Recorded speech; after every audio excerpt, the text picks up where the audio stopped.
Hello and welcome to Understanding Your Water, a project of RiverWise. My name is Rodney Austin. I'm a chemistry professor with an interest in water quality, and I hope to help you understand more about your local water quality. In the last segment, we looked at the units and data in a typical consumer confidence report. Today, we're going to wrap up the series and give you some tools to become your own water advocate. So our main goals that we've looked at in this session are four things. Number one, we've been able to define public water. So recall that we define that as a system that provides water to 25 people or to 15 services. All right, number two, we helped you find your annual drinking water quality report. So as part of that, we helped you find who your water provider is and how to locate the Consumer Confidence Report, the CCR. Three, we've helped you interpret that CCR by talking about the types of things that you find in there, like elements and compounds and other things. And we've thought about the units, concentration and parts per million that are provided oftentimes in those reports. And then fourthly, we're going to help you become an advocate for your own water. So we've given you some websites along the way.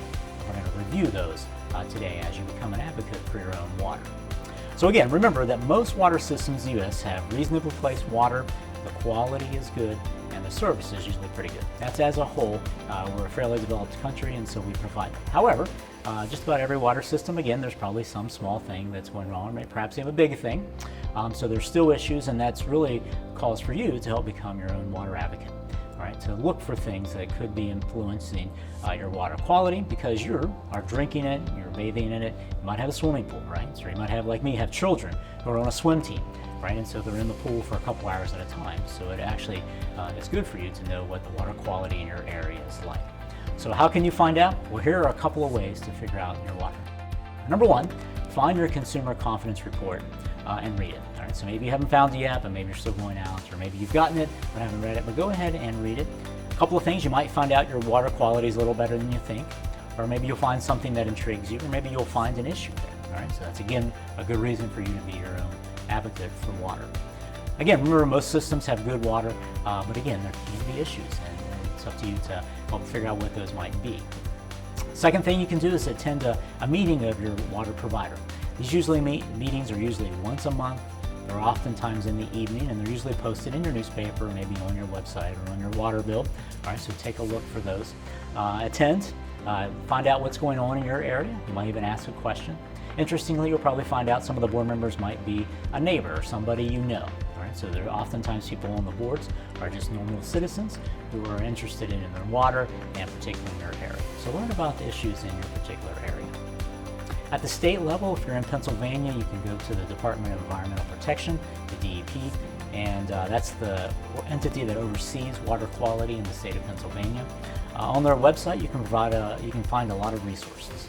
Some things like resources about not drinking from roadside springs. They can be potentially they can be harmful, but more important and to your drinking water, to your local drinking water, there can be resources there if you have particular like increased amount of barium or something like we were talking about that's in the water.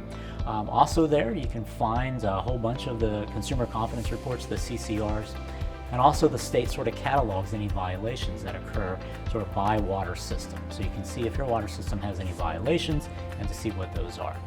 All right, and so those are important. That's really at the state level for those in Pennsylvania. If you happen to live in a different state, there's usually a Department of Environmental Protection or Environmental Quality that oversees the drinking water in your state.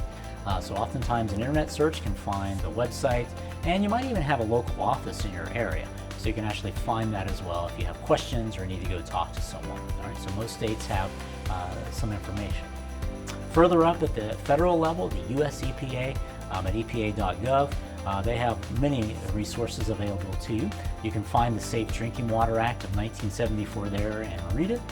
You can also see some of the amendments and changes and other regulations for water, and even if you happen to have well water, there's some information there for well water, including how you can get your water tested, whether it's well water or municipal water. There are labs in your area that you can get. Your state likely has a list of those laboratories as well, but the federal would as well.